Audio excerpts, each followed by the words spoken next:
Empire's turn to ban.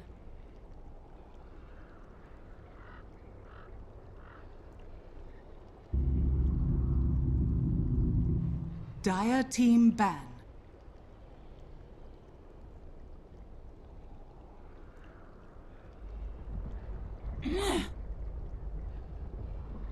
Team Empire's turn to ban.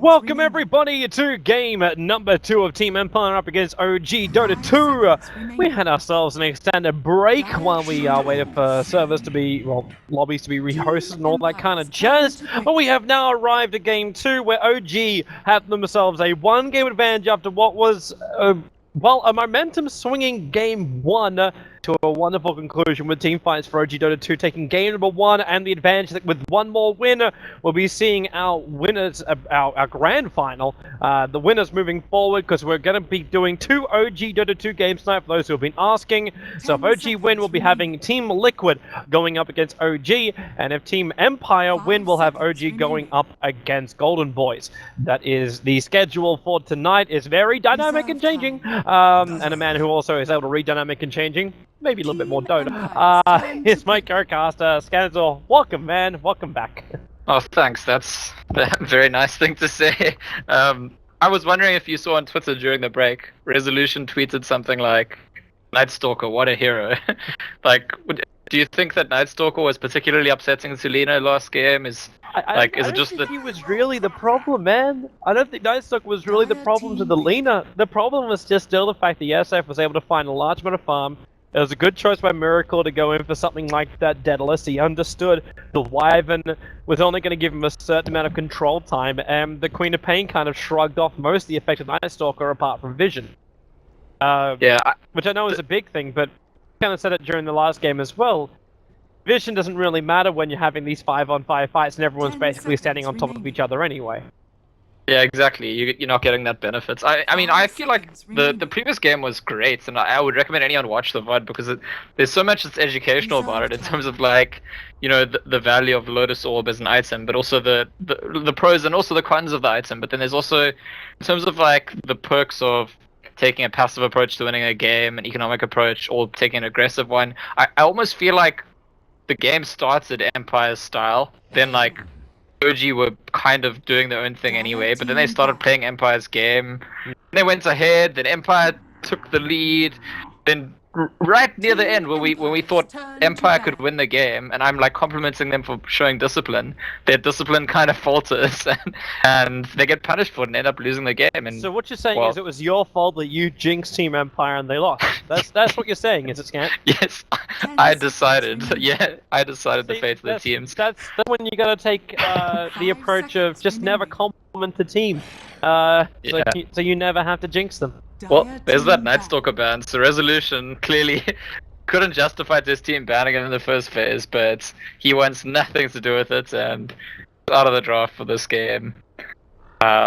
Leaving in the Broodmother, but I don't know, I feel like yesterday No-Tail's that surprise No-Tail plays Broodmother, that's the last pick of the draft, was really kind of powerful. Today it looked that way to certain points, and then I want to say the impact of the hero was actually lower than expected ultimately in that game.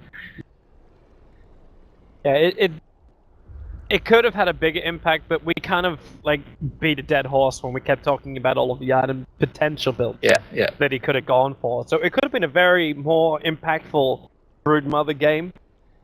Funny thing is though, like, you can't say No-Tail, this task, let me make a conference about it and just about how bad that item choice was, because the first time he got it, instantly he got himself a Lotus Orb Reflection on Doom, and they proceeded to win the fight, because Silent was basically cancelled out during that fight.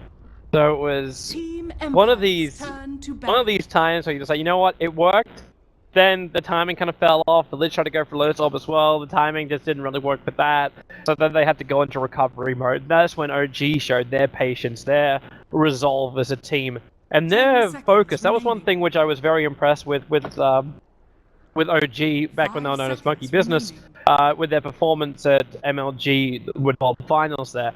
Because their movement across the map, especially with Moon's Nature's Prophet, which surprisingly they didn't ban out. I shouldn't say surprising because Resolution does like to play it as well. But to have that kind of timing where they knew exactly when they would win, how they would win, and then be able to change that plan on the fly as well. That for me is a really good sign for OG for future tournaments for them, as well as these games. Do we have any information on? I mean, Empire's been playing with Resolution off lane, General's been playing mid. Is that like finished now? Are they trying out Flow in the off lane? Resolution's back to mid? The best assumption would be that Empire will try anything and everything until they work out how they can function as fair enough. I know a lot of people have been screaming for Resolution to get back into that mid lane role. I think Flo really did a good job on the off lane. Like he had it work from anyway because it was a Brood versus a Spirit Breaker. He died a couple of times, but he found his levels, and that was kind of like the important thing. But it's nice to see Resolution back in the mid. Aloha Dance helped him a lot in that game, and I do want to say, like, if we talk about Empire, something that hasn't changed. I mean, people talk about Resolution and Silent who've stayed in this team for a long time, but Aloha Dance was, I think, central, just as much as Yoku was, to the rise of Empire as like a monumental team this year. And honestly, every game I watch of Empire, almost every game anyway, Aloha Dance is the player I find myself drawn to. Like, his support QoP in the previous game was just out of control. If he had won the game, he would have been my man of the match, like out and out for sure. Mm-hmm. Yeah, I think you still get man of the match in a way. You don't have to win to have man of the match. That's true. That's true. You could actually give him man of the match. I think that's reasonable. The best contender on the side of OG for last game is probably Crit. And I don't know. It'll be difficult to call between the two of them. But yeah, going back to the draft, something interesting I noticed about these two teams is that Dazzle and Gyrocopter are the two most picked heroes by both of these teams in this patch, actually. Well, in this month, in this patch. So recently, Dazzle and Gyrocopter being prioritized by both these teams. Empire have gotten it more than OG when they're playing each other, and OG have been winning against it. So there's something kind of interesting about heroes that like both teams specialize in that you understand very well. But you also got to say, if you look historically, that both Dazzle and Gyro are heroes that have been Empire heroes for the longest time. I mean, Silent is like the Gyrocopter player. They don't have Always Wanna Fly anymore, who was always the Dazzle player. But I think that No Fear can play a perfectly okay Dazzle. I mean, I don't think we have any reason to expect him not to. And certainly some of the skill of using a hero like Dazzle is for the other players to trust the Dazzle, just as much as it is for the Dazzle to make the right moves. You know, we were talking about this in the last game, like how SF's mid-game and early game seems to be so much stronger these days. Kind of feel like Dazzle and Slaughter are a bit of a catalyst to this, in a way that they've kind of forced this dual lane period that we're into. Dual off, dual safe, and then the solo mid. You can't run heroes like Earthshaker anymore because the second they leave the lane, the rotation is noticed, because in dual lanes you just have to keep them on the lane all the time. Or you're doing a pull, which also is watched very closely. So it allows SF to have all this space in the world, do whatever the hell he wants. Forces the pickup of more active support heroes in the lanes. I think that's a very good point. I think there's a very noticeable trade-off when teams are mostly running dual lanes. If you do want, I mean, we do still see teams running supports at the mid lane. I think Crit actually was at the mid lane at the start of last game to harass Full Miracle. But I think the point you're making is more that whenever that's happening, there's like a direct trade-off. And in last game, for example, Empire had that Queen of Pen Spirit Break in the off lane that actually killed No-Tail's Brood at the start because he didn't have a support with him. So you're actually making a direct trade-off in the current meta if you do have supports near mid lane, and so usually teams don't have them there, and that's why, as you're saying, that the Shadow Fiend's going to do better. Interesting that Empire decides to ban the Earthshaker nonetheless here. They're expecting maybe a call. Moon, yeah. The Moon ES would give them huge amount of team fight beyond just the Winter's Curse and the Requiem, obviously. Having something like the Echo Slam, instant stun, the future block really messes with the Slaughter. You need to see like mass 4-stars coming up, but the Slaughter, like the most common build I believe is Blink and Force over on the Slaughter. High maneuverability, initiation from a Slaughter. It's if it starts in the off lane, definitely. Which it looks like this game, right, with the wind range and the gyrocopter. Yeah. The safe lane Slaughter are doing the old classic Slaughter like scaling builds. But you're right. Very often, actually, the force staff before the blink. I think getting the blink before the force staff is kind of a luxury for off lane Slaughter because it's a risk to save up that amount of gold. I'm actually interested to see what OG do here. They've got a Wyvern, Bane, and Juggernaut. They have even the ability, if they want to run dual lanes in this game and leave the SF up against the Wind Ranger. But they probably want to have Wyvern and Bane rotating in towards that middle lane, ganking up a little bit more, and searching for like not just to pick off on the Wind Ranger with the gank, but to stack up inside the jungle. You Juggernaut as well as SF, two heroes who are fairly proficient at cleaning through stacks. Maybe not the Juggernaut, but the spin does still terrific damage. I'm wondering if OG are considering last picking as Sven. They recently picked offlane Sven for Moon Meander, and the reason I suggested is because the Warcry is going to give you great armor to counter the Slaughter and Dazzle's armor reduction. At the same time, I do think that it makes their draft a bit too greedy, and it's somewhere where I've seen this team punished before when all three of their cores are kind of farmy. They certainly could use a hero that just provides utility. It just occurred to me because Sven giving armor is the kind of utility that might be very useful to them right here. 10 seconds remaining. I love this Rubik. But OG, they've improved on like clear deficiencies in the previous draft. The fact that they have two support heroes that both provide control instead of one plus the Lich. The fact that they have two cores that both deal damage instead of just the Shadow Fiend. So they're not going to have that awkwardness they had in the previous game as the game develops. No, I'm always skeptical about seeing a Phoenix, especially when you've got a team which is running 3 real range heroes and 1 iffy range hero, the Gyrocopter, because his range is just pretty.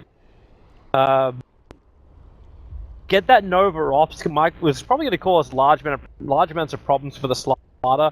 Gives OG that team fight function they're kind of looking for through that Supernova.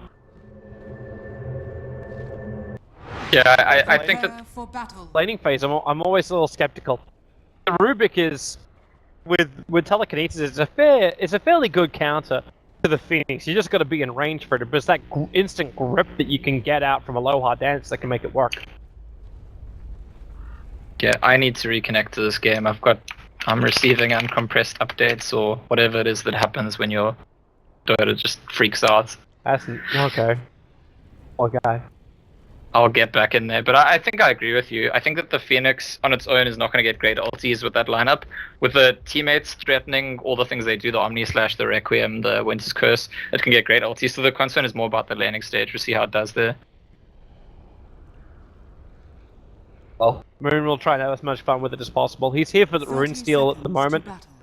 Very defensive ward, like a very defensive ward around Roshan.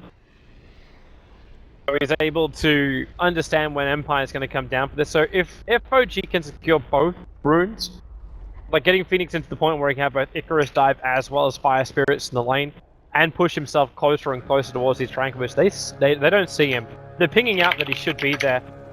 And Resolution can line up for the tree line shackle, which I think that's exactly what he's doing, and they're just going to let... Oh, there's your dive, and there's your pick. That's the telekinesis counter I was talking about. He's such a great hero against him. First blood. And the Phoenix didn't even get the bounty rune. It went to the SF as well as to the Wind Ranger. With First Blood going the way of the Wind Ranger too. What a start for Resolution. I'm going to restart my Steam because reconnecting to the game didn't help. So I'll just listen to you for now. You poor guy. Oh, that's the dream right there. That's the dream right there for Resolution. The early pickoff over on the Phoenix means he's going to get no levels in the lane. By the time he gets there, Khan's going to be approaching level 2. There's no blocks on the pull points on the bottom lane, so Empire can just pull through quite freely, but they have an opportunity on the top lane. The Arctic Burn sets up against the Slaughter. The Star Shield block's going to help out with that last stack from Fly. But it shows you the amount of pressure which Slaughter is able to take. I mean, the early burn off his Salve. Fly just gonna keep happening every time this curse comes back off cooldown. And if he arrives to the lane with the Shadow Wave, so it's gonna be difficult to Slaughter. For Juggernaut to try and do what he did again. got magic immunity when he goes inside that spin, but the Shadow Wave damage is still physical. And that's going to take a lot off No-Tail if he's not careful. I suppose the other way around is to bring in help, but you got Crit arriving with Enfeeble only. So, they're going to beat into the Dazzle, the Shadow Wave's going to be there. There's no, okay, they have enough damage so they don't. I'll just walk away, the Enfeeble's then thrown over towards the Slardar. They really needed a Brain Sap or a Nightmare there. But it was an attempt to control up the CS of Resolution. Have you had any luck now reconnecting? I have just clicked the reconnect button, so I'll be able to tell you in a few seconds if I mean, I've been able to get into the game several times. It's just like looks so choppy and like kind of freezy. Hopefully it'll look better this time. Love dem service, man. Love dem service. God damn, Resolution. This doesn't even cripple him. He got such a good start that he's already running this bottle back and forth that he can just use power shots to farm up the wave. It at least buys Miracle that extra comfort zone more than anything else. But Crit has to soak up the experience here in the mid. He needs his level 2. He either needs a nuke or he needs control. Kinda needs both, actually. Alright, so this time struggling to even get into the game. Icarus, dive, Moon. Okay. You waited a very long time to do that. Triggers up your salves, throws out the sprites and silent. Coming almost to the tier 2 tower to try and attack. Almost impossible to lock down a Phoenix unless you do have that jump, that instant grab control, which is what the Rubik is there for. And he understands that Icarus dives on cooldown, so Aloha Dance can really just start to zone out this Phoenix on the bottom lane. Wave. It's like 2 Fly couldn't find that observer what he was searching for. Still a decent sentry. Like it would have scouted out if there was any vision hovering around here, and now he will find it. So the pulls can start soon for Fly. And that'll change the lane equilibrium on top, which, funnily enough, is... Okay, so Flow's found experience, and so is No Fear in a way, but they've got 4 CS between them on this offlane Dazzle Slardar combo. Against the safe lane No-Tail, who's gone 18-12. 4 minutes into the game. Battles are going to continue. Yeah. Flow's moving over. Crit understands he's in a little bit of trouble, and then Haystone Miracle moves over. The Slardar's not ready to fight. Still having troubles. I've gotten back into the game, but it's still like slideshowing for me. So I'm gonna just try. I might need a few more minutes to try and figure out what's going on. Best shot, man. Why? Still crazy to think. Like he's been so because without the spin, without the pulls, he's got no levels whatsoever. Gets a slow over on the Slardar. Zones out the Dazzle, but he's not even level 2 yet on this Winter Wyvern, so he can't give a Cold Embrace over to the Juggernaut. He doesn't have the damage from the Splinter Blast, which is probably what he was searching for. Considering how close they keep finding to find these kills, it's just a little bit off. And Crit's moving towards the mid. The Razors are setting up right now for Miracle. So you can just go for the Brain Sap. Now, it is the nighttime cycle, and that's why Crit is just able to walk himself in through Fog of War. Miracle triggers the haste rune. All he needs to do is just hit. Oh no, Miracle! Shackled to the tree line! No Fear is going to arrive. Miracle, he'll just run himself away. There was no follow-up power shot. Resolution didn't have the mana for it, even after the 1 charges. Miracle forces the TP rotation off top. Slardar can get more levels, but it also means that No-Tail can get a little bit more over-aggressive! Oh, it's not over-aggressive if he gets the kill. Walk just far enough to get himself out of range of that Radiant Creep Wave, gets the solo Omni Slash on the Slardar, and because of the movement from Miracle, Dazzle TPing off the lane, No Fear couldn't help out his core on the off lane. And a solo kill comes the way of the Juggernaut.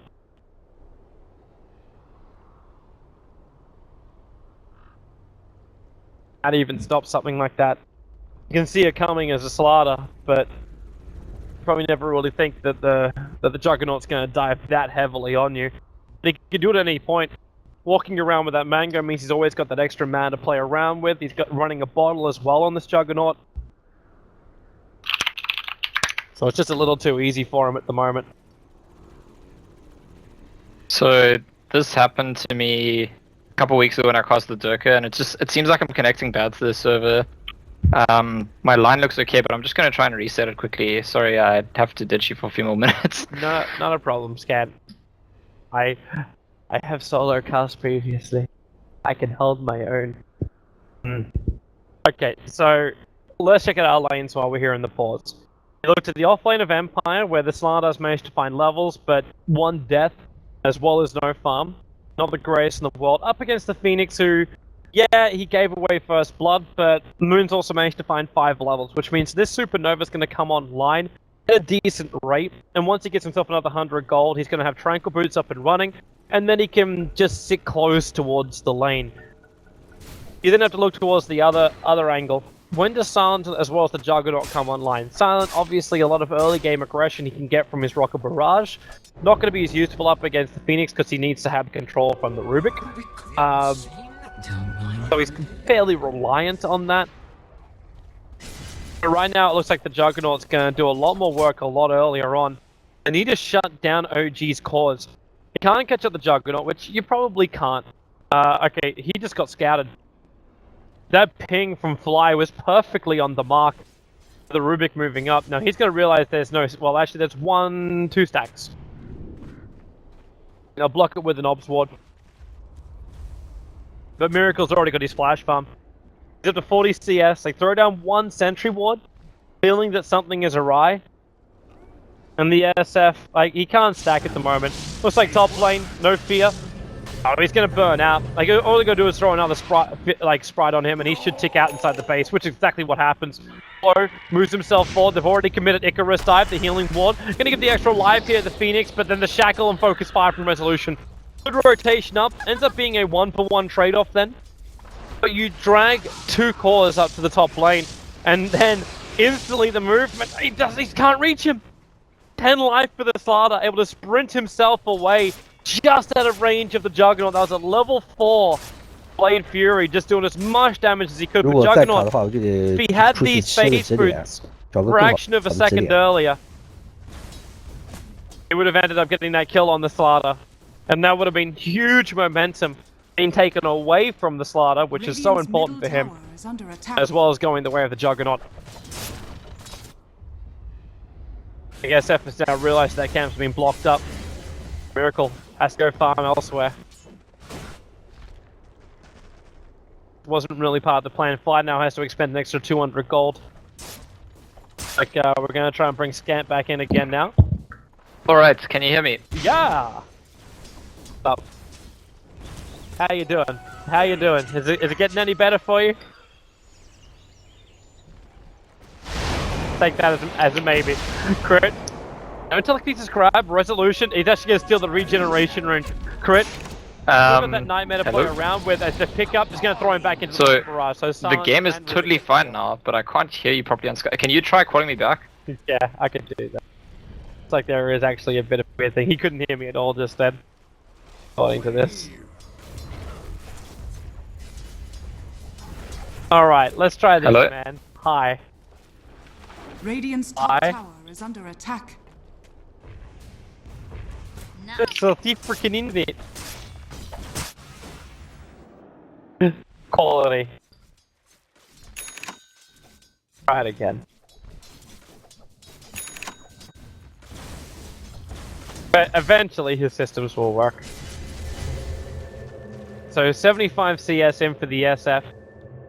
He's not staying, he's only just barely ahead of the Gyrocopter. That's not even farming up any stacks, he's just doing his normal lane CSing. How you doing this time, Scant? Dire's structures. Alright, we're gonna take that as a... Yeah, that doesn't work. Oh, Nova, bottom lane, crit. Gonna get that Nightmare off. Mean Silence gonna get a little bit more burn as they move back out. With a dive from... No sprites being triggered. Oh yeah, there it is. The sprites are up. Rubik, they're trying to dive in so deep. That Rubik burns so low. With both the Winter Wyvern, the commanding fire and ice here, OG, to ensure these supports just can't stand on the lane. And that's all 5 heroes underneath the Dire Observer Ward for Team Empire. So OG knows exactly what's going on. And they don't need to fight, they're going to back up, in fact, to make sure they can get Vi up to level 6. Just Curse available, and then maybe they're fine with attacking a little bit harder.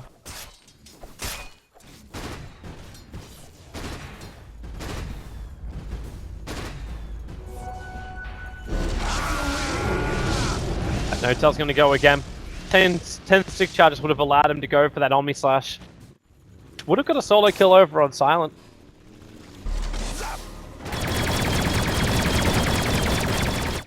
They're just failing anyway. Mech build early up from Miracle. No surprise there whatsoever. Not only has the Buckler so far, but with having a Ring of Aquila as well as the Treads, he's still on a really good timing. And there's nothing really that Slardar can do. In fact, Slardar can really enjoy this moment, because he's able to get himself up in the levels and maybe a little bit of farm as well, which is a good advantage for him. I just needs to get that level 6. Once he's got that, getting kills for him is fairly easy. Because there's so many heroes he can just combo with.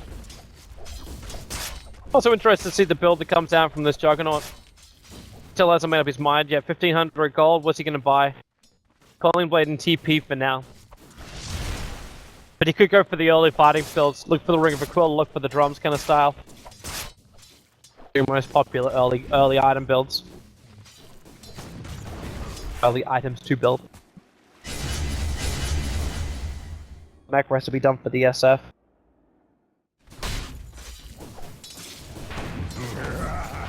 Now only 200 and a bit gold away from having full mech done.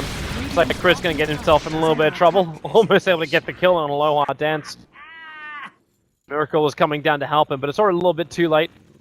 Might get themselves another pick off. And they're now starting to 5-man move across the map. And really, like, No-Tell doesn't want to be involved in this at all. He's just backing himself out every time. Now he can force out the bottom lane, pop that healing ward, keep his creep wave alive, just push into the tower.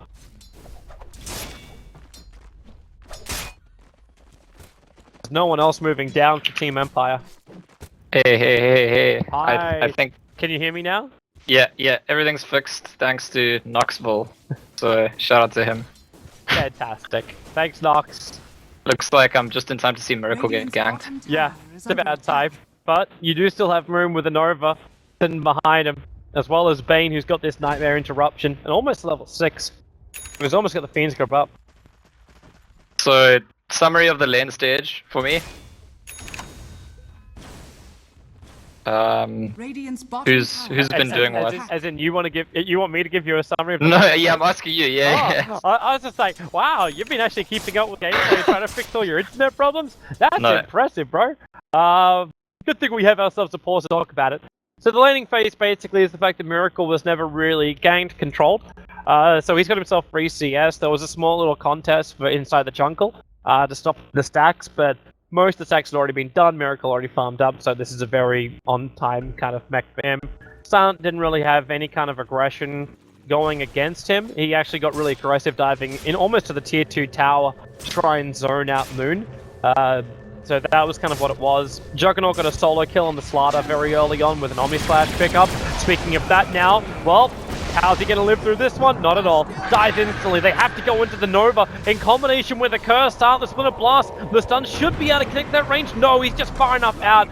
And with the Shadow Wave kicking in, no fears able to get the life back again. But Resolution controlled, Fiend's Grip stolen. The Rubik dies almost instantly after a Miracle. Let's rip on the Requiem of Souls. Resolution going to get raised down, and they got the Nightmare on the Slardar. The too quick race take away almost all of its life. One more attack will do the work, and they just need to see him in the tree line. Miracle's moving down. They can try to attack move there for a moment, almost attack into the tower, and now a double crush. It's going to still be actually the creep that gets the kill there. There's 4 heroes lost for Team Empire in the bottom lane.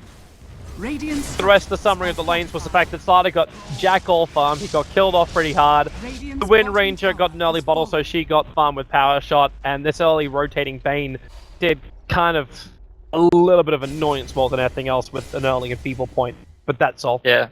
And we spoke before I started having issues about how Phoenix's lane could be difficult, but looks like despite the fact that he got a couple of deaths, he still got what Phoenix needs from the offlane, a lot of levels, and able to, you know, start having that impact in fights, just like we saw in that last fight. Well, they couldn't control him, because you still have to rely on a low hard dance to get the grip.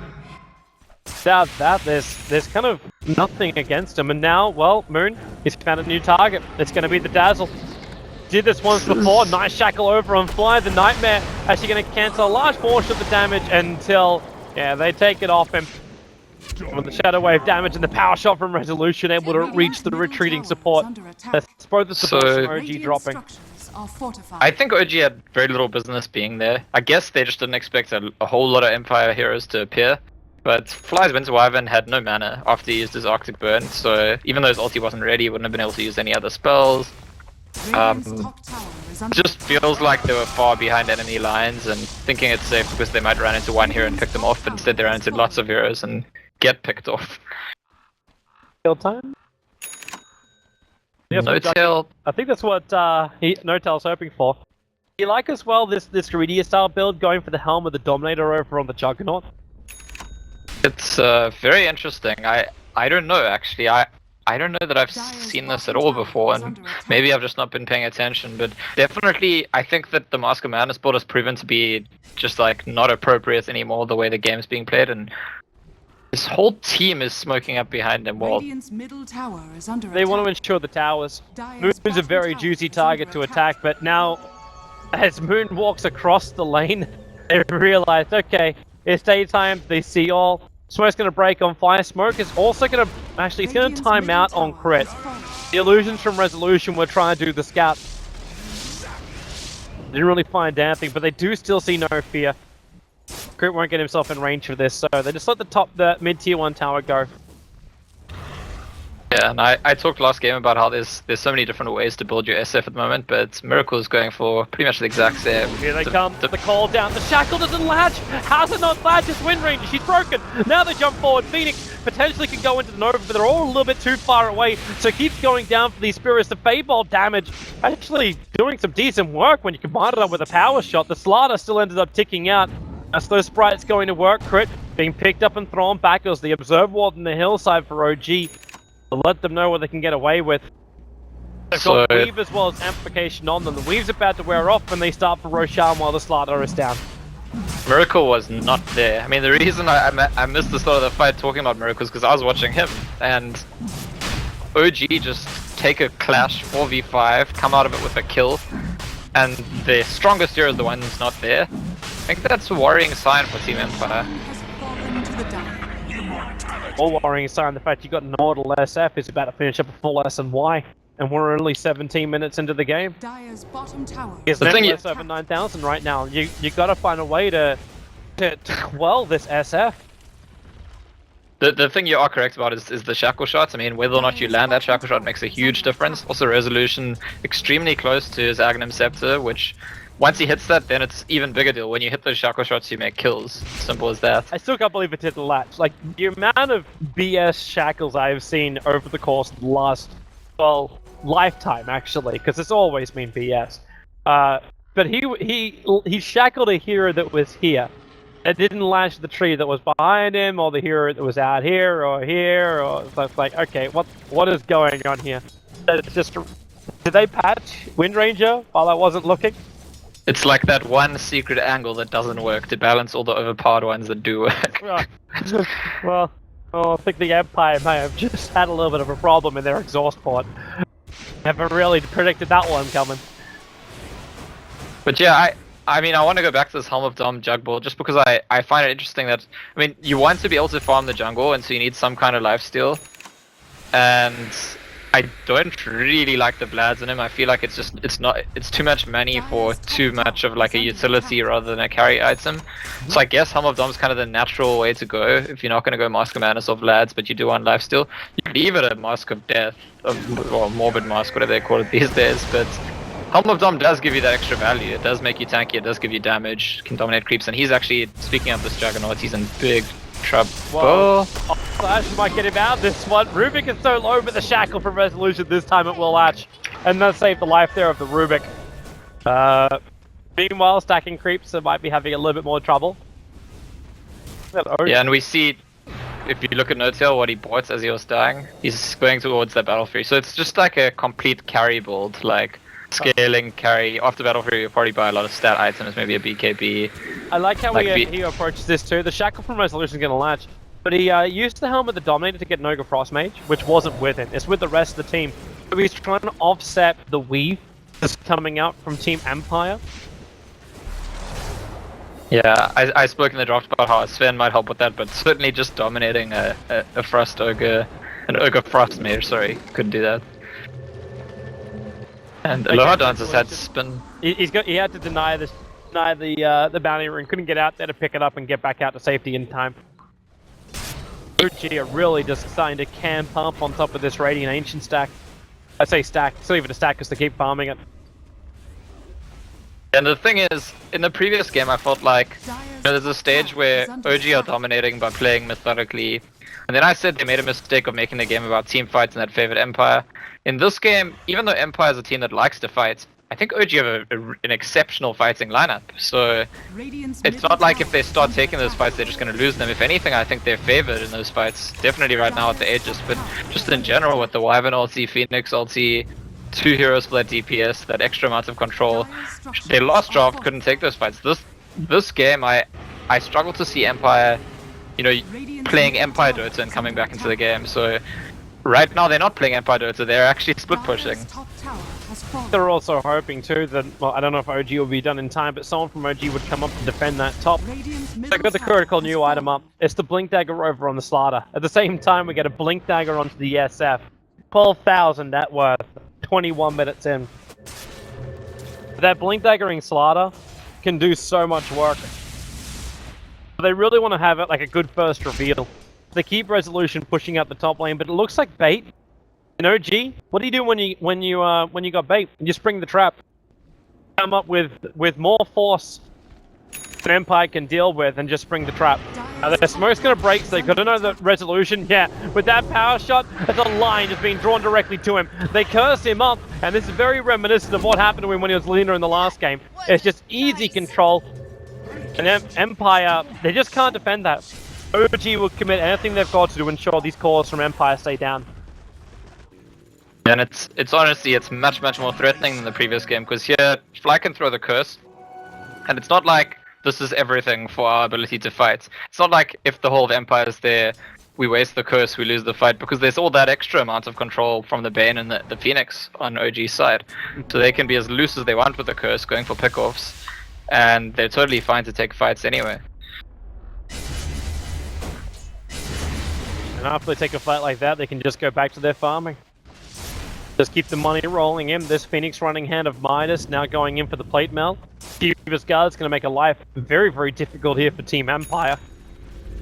I'm wondering too if Silent is going to be the man that everyone needs him to be in this game. I mean, he's with the cooldown so far, but I haven't really felt his damage during the fights. He's certainly got no lack of experience on Gyrocopter as they come. Fly. No curse available. They're waiting for this one. The Blink Crush. They missed the timing. Juggernaut. He's hiding in the tree line. They're farming up the Ancients. The Weave is going to give him a little bit of defensive nature here. But Miracle moving himself forward. He wants to go for the Requiem Assault, but they've already lost the Juggernaut. So Miracle has to let that ulti rip. They're going to bring down the Supernova if they're not careful. In fact, he just focuses over on the Rubik. The Nova doesn't get off in time. The Gyrocopter with his BKB goes to work. Fly gets shackled and brought down. And that is a fight which OG was probably never going to win. And it ends up being a 4-for-1 trade-off. The SF being the only one to find that kill, killing off the Rubik. Can I just say Aloha Dance? Like, that, the way that fight starts, No-Tail dies before basically as the fight's breaking out, it's doing nothing. He had just gotten his Battle Fury, he wants to charge in an Omni Slash. There's no vision showing him in advance, and as he runs in, Aloha Dance immediately telekinesis him. And then he's just burst down. But that's, I mean, the difference between that and if Aloha Dance was a bit slower to react, and No-Tail runs in, Omni Splashes, it's a completely different fight. So I just think the quick reaction there from the Rubik is, like, cannot be understated. We're getting ourselves, like almost a man of the series. Going to have Aloha after his performance in game number 1. Silent's going to be controlled for a little bit. That Nightmare is just going to wait it out. The notification's also there. The upside here for OG is the fact they do have that Omni Slash because it wasn't used during the last fight, as well as the Curse. That were the two critical things. That's why I'm really surprised OG went in for it. Like, it might have just been, it's like, oh crap, we're going to save No-Tail, but you didn't have Curse up and running. Without that, you don't have the control on Empire to ensure you get your ulti off on, as the Nova. Yeah, sometimes you'll be losing your Phoenix and the jump forward. The Blade Fury stolen by Rubik. And he's got his own Blink Dagger. Yeah, this is almost a nightmare now for the Phoenix. Because Rubik can sit out of range of the Nova and just grab the ulti. Or when flying goes for that initial curse, that has to be a follow-up. Speaking of that miracle, there, Shackle's going to kick forward into the Nova, the Omni Slash as well. Where's the damage? Crit, keeping the Phoenix grip up. Silent can't do any damage here. There's going to be a Silent for a Phoenix Preference. Miracle has to back out of here. The Shackle will not be able to latch onto anything. The Juggernaut will give a healing ward, but he's still in the Phoenix grip. One trade-off. That weave was almost at maximum the entire time, so there was no physical damage that could come out from OG that would do any level of damage. Even with the Fiend's Grip and with the blink forward, they catch out the Juggernaut. Just go to town right now. They can cold embrace him up. But what is Rubik going to go into? Like, he can just start Blade Fury as well and staying on the front lines. The Rocket Barrage and Black Cannon, Silent doing the work. Miracle getting body blocked up by Aloha Dance with the blink forward Blade Fury. They could do nothing about it. No G, they're losing heroes left, right, and center. And that's now 2 team fights in a row that they've lost with towers to boot. Dire's structures are fortified. Must be very confusing to be a Juggernaut that's spinning while being cold embraced. Just looks kind of strange, don't you think? It's like it's spinning around. It's definitely not natural. The Embrace cannot hold the Juggernaut. He doesn't like hugs. But yeah, as you said, I mean, Empire looking good, like really good, and I think weirdly in a more substantial way than last game, even though it's such a strange thing that OG are better kitted out to take these fights, but they're doing worse. Rubik, what a play from Aloha. He blinks forward with the Blade Fury just to ensure that he can take the Nightmare off and they can move themselves back without having to run the risk of losing Silent. Silent's gone for a Manta style. The SNY that we usually see on Gyrocopter. But, I mean, when it's Silent and he's playing Gyro, he buys an item, you ask why was it the right item. It's not why did he want to buy it, it's why was this... let's figure out why Manta Star is the best item here. First thing would be you can soak up the Omni Slashes with it. Beyond that, not really many other advantages out there. Crit, boom! Oh. He's dead. Yeah, soaking up Omni Slash, I guess. Just an extra target because there's single target with the Bane Elemental that doesn't deal well with extra targets. I guess those are the kinds of things we'd look towards, and Slaughter is sprinting into enemy ground and they see fly. Yeah, they actually get the crush at him while he's up the hill, keeping the bashes going. The Weaver's also going to start to arrive, so there's no way OG weren't going to turn around on this one anyway. They don't have their Bane, they don't have their Wyvern, and this game is so different to game 1 because they don't have that plan B. They don't have that big split pusher. It's forcing out the lane, but they doesn't keep the momentum while he comes back. Like, you know, the Spiderlings doing their work. So the Silent instantly tries to capitalize on the situation, pushes him to that tier 3 tower. They get the pick up on crit. Man, give this guy a medal. Aloha has just been so amazing this game. So amazing as this Rubik. Yeah, and this is wow, following the script of where OG loses, by the way, where they win game 1, lose game 2, and suddenly they're in trouble. I did say the last team to defeat them was Empire in that style. I'll see if they can do it.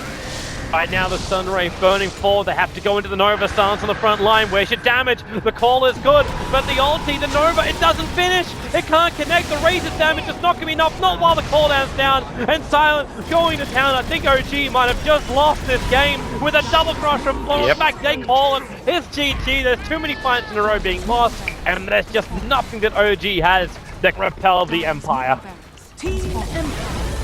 Yeah, it's going to be interesting to see what OG do after winning game 1 and losing game 2, because the last time that happened to them was against Empire on the 22nd of October, and that's the last time they actually lost the series. Oh, could they be locked down into the 3rd place matchup up against Golden Boys? Team Empire can get themselves a date with Team Liquid. We're about to find out, guys. Stay tuned, we're going to have ourselves a short break and we're back here for game number 3.